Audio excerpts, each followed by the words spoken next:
Today, I'm answering a question a lot of people wonder about when it comes to credit cards. How many credit cards should you actually have? It sounds like it should have a simple answer, but the truth is, it really depends. There are hundreds of credit cards out there, everyone's spending habits and goals are a little different, and even how organized you are can make a big difference. So, in my opinion, it's not really about hitting one perfect number, it's more about finding the right range for you. And depending on what you want to get out of your cards, that range could be as simple as 1 to 2 cards, or it could be 10 plus if you're someone who really wants to go all in. Right now, I personally fall into the 3 to 5 card range, but I'll share more about why that number makes sense for me later in the video. And spoiler, you absolutely do not need a huge number of cards to get a ton of value out of your setup. So with all that said, let's not waste any time. Let's dive right in and figure out how many credit cards are the right fit for you. Let's start off by talking about the first range, which is having just 1 to 2 credit cards. Now, a lot of people think you need a huge stack of cards to get any real value. But honestly, even with just 1 or 2 cards, you can still get a lot of benefits. And as we go through the different ranges in this video, you'll notice that the benefits basically just stack on top of each other the more cards you add. But at the same time, the more cards you have, the more you have to manage. So later on, I'll talk about where I personally think the sweet spot is between getting maximum value without making things too complicated. When it comes to having just 1 or 2 cards, this setup is perfect for people who aren't looking to go super deep into the credit card game. You're not chasing sign-up bonuses left and right. You're not trying to optimize every single spending category. You just want a simple setup that works. And even with just 1 or 2 cards, there are 3 huge benefits you can still lock in. You'll build solid credit history by showing consistent on-time payments across your accounts. You'll get much stronger protections using a credit card compared to debit cards or cash.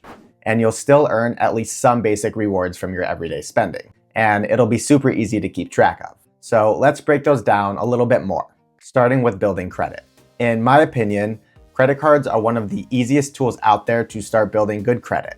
Just by having 1 or 2 cards that you use responsibly, meaning you pay them off in full on time every single month, you're setting yourself up for better interest rates on things like car loans or mortgages down the road.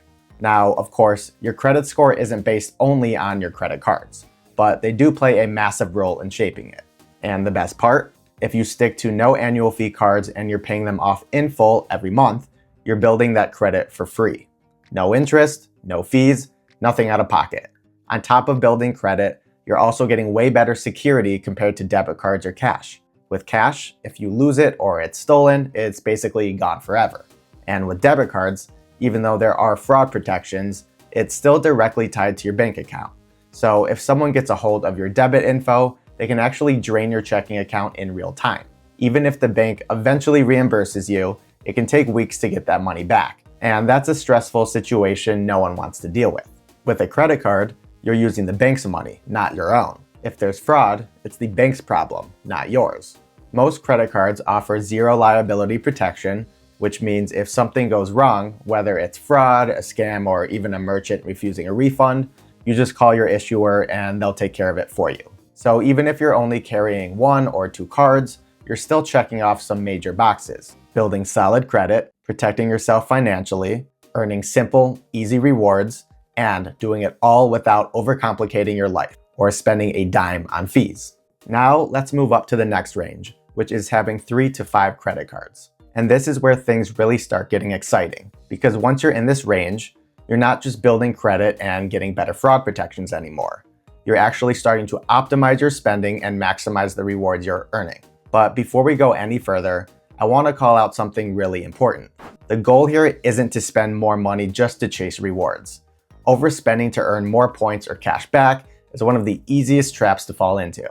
And if you're not careful, it can completely wipe out the benefits you're trying to get. So before you start adding more cards, I always recommend either setting a basic budget for yourself or at least tracking your spending for a few months. That way, you'll have a clear picture of where your money is already going, and you can pick credit cards that actually reward you for the things you're already spending on.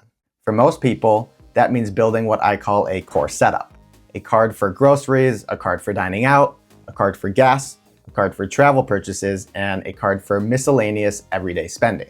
If you're on Team Cashback and you like keeping things simple, You can build a really powerful setup here without paying any annual fees, or maybe just one small fee. There are tons of great no annual fee cards today that give you 3 to 5% cash back in top spending categories like groceries, dining, or gas. And for everything else, you can carry a simple 2% cashback card like the Citi Double Cash or the Wells Fargo Active Cash. Now, if you're on team travel, this is also where you can start unlocking way more value by earning flexible points. For example, you might build a Chase trifecta with the Sapphire Preferred, Freedom Flex, and Freedom Unlimited to earn big multipliers across your top spending categories while getting access to Chase's powerful travel partners. You could also consider a Capital One Duo setup if you want another strong option with a focus on flexible miles. Either way, you'll be setting yourself up to redeem points for flights, hotels, and more at much higher values than basic cashback would give you. And if you're still deciding whether you want to focus on cashback or travel points, I made a full video breaking down the pros and cons of each, and I'll link that video above if you want to check it out. Personally, I think the 3 to 5 card range is one of the best sweet spots for most people. You're covering your major expenses, you're racking up way more rewards, but it's still simple enough that you can easily manage everything without feeling overwhelmed. So if you're someone who wants to get more serious about maximizing your rewards without turning credit cards into a second job, building out a 3 to 5 card setup is a fantastic place to be. Now let's move into the next range, which is having 6 to 10 credit cards. At this point, you've probably already built out your core setup, the 3 to 5 cards that cover your main spending categories, and now you're looking to take things a step further. If you're on Team Cashback, a lot of people tend to stop after 3 to 5 cards because at that point, you're already super optimized for most everyday spending. Maybe you'll add 1 or 2 extra cards later if a great offer pops up, but for the most part, you're good to go. Where we really start to see people moving beyond 5 cards is on Team Travel. That's because travel cards can offer huge sign-up bonuses, premium perks, and more opportunities to stack value, especially if you're willing to juggle a few more accounts. As you start adding cards beyond your core setup, you're continuing to rack up even more points and miles to put toward future trips. And the good news is, managing 6, 7, or even 8 cards isn't really that much harder than managing 4 or 5, as long as you stay organized. Now, just to be clear, I still believe the 3 to 5 card range is the sweet spot for most people when it comes to balancing value and simplicity. But if you're someone who's highly organized and wants to squeeze even more rewards out of your setup, moving into the 6 to 10 card range can make a lot of sense too.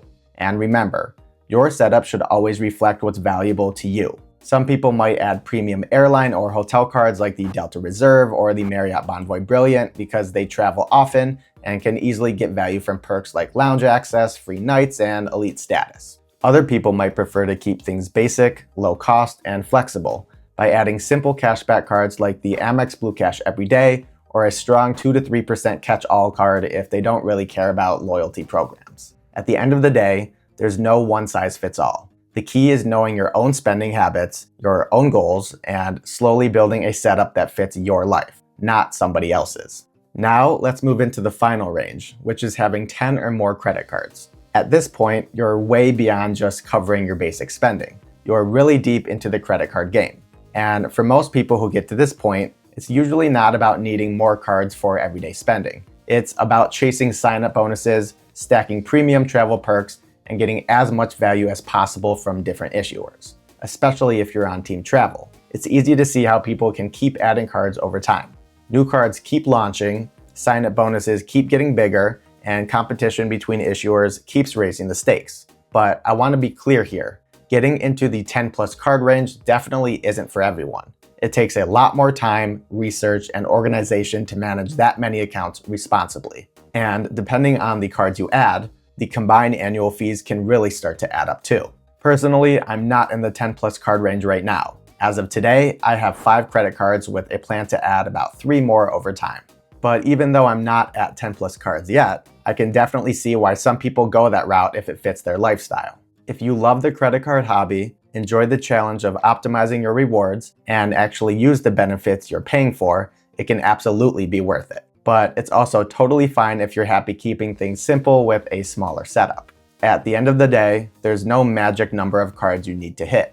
The right number depends on your goals, your spending habits, your travel plans, and even how much time you're willing to put into managing everything. So whether you have 1 card or 20, What matters most is that your setup works for you and that you're actually getting value from the cards you carry.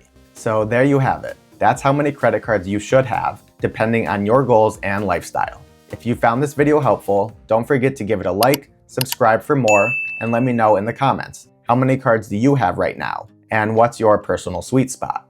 And if you want to see my full credit card journey, including the 5 cards I used today and why I picked each one, definitely check out my video linked on screen. Thanks again for watching, and I'll see you in the next one.